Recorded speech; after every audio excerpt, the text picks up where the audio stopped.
Oh la Kétal, donc on se retrouve pour l'analyse du match d'hier soir entre le PSG et l'OM. Enfin, si on peut appeler ça un match, personnellement, j'ai pas vu de match, mais bon, on va analyser ça très rapidement. Ça mérite pas non plus d'être analysé pendant 3 jours. Donc en premier, je vais faire l'analyse du PSG, en deuxième, celle-là de l'OM.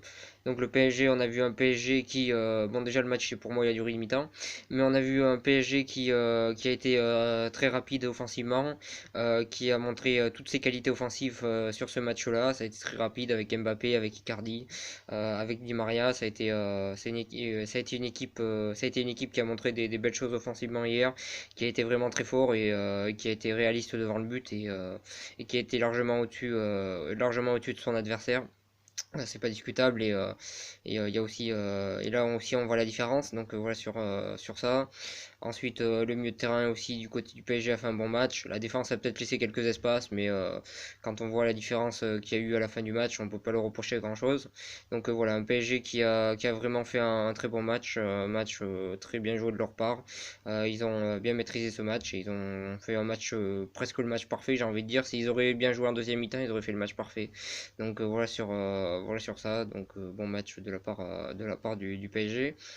Ensuite, pour en revenir à l'OM, match forcément très très décevant. Alors, je pense qu'on ne peut pas leur demander de gagner le match, mais on peut leur demander de se battre sur le terrain, de voir des joueurs qui se battent sur le terrain, parce que je pense qu'une équipe comme Reims, par exemple, ils ont quand même beaucoup moins de budget que l'OM, et quand ils jouent contre le PSG, bah, ils se sont battus cette année, ils ont tout donné.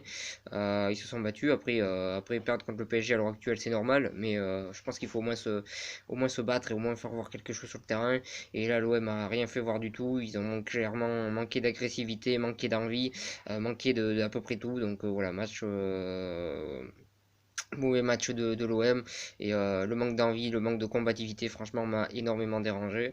Donc voilà sur ça. Et pour en revenir aussi sur la tactique de l'OM qui en début de match a joué très haut et a laissé énormément d'espace du coup en défense. Alors là, j'ai vraiment pas compris la tactique parce que je pense que la meilleure tactique face au PSG, c'est de se mettre à 11 derrière, mettre le bus comme on dit et d'essayer de jouer par contre-attaque plutôt que de faire ça. Donc j'ai pas compris cette tactique. Pour moi, c'est pas le bon truc à faire.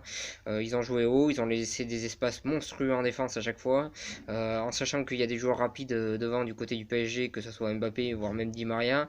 Donc j'ai vraiment pas compris cette tactique-là de jeu. Pour moi, elle est mauvaise, mais bon, ça changera pas. De toute façon, le match il est fait, mais voilà, j'ai clairement pas compris, mais bon, voilà sur ça. Mais voilà, très déçu de ce match-là, très déçu de la performance de l'OM. Je pense qu'ils auraient pu au moins se battre, comme je l'ai dit, sur le terrain. Après, le PSG, ils ont fait ce qu'ils avaient à faire, j'ai rien à leur reprocher. Donc voilà sur ça, voilà sur cette analyse très rapide. On se retrouve pour une prochaine analyse, j'espère, d'un match plus passionnant, ou voire d'un sujet de football qui sera plus passionnant que ce match qui ne l'a pas été. Donc voilà sur ça, je vous remercie de m'avoir suivi et je vous souhaite une bonne continuation.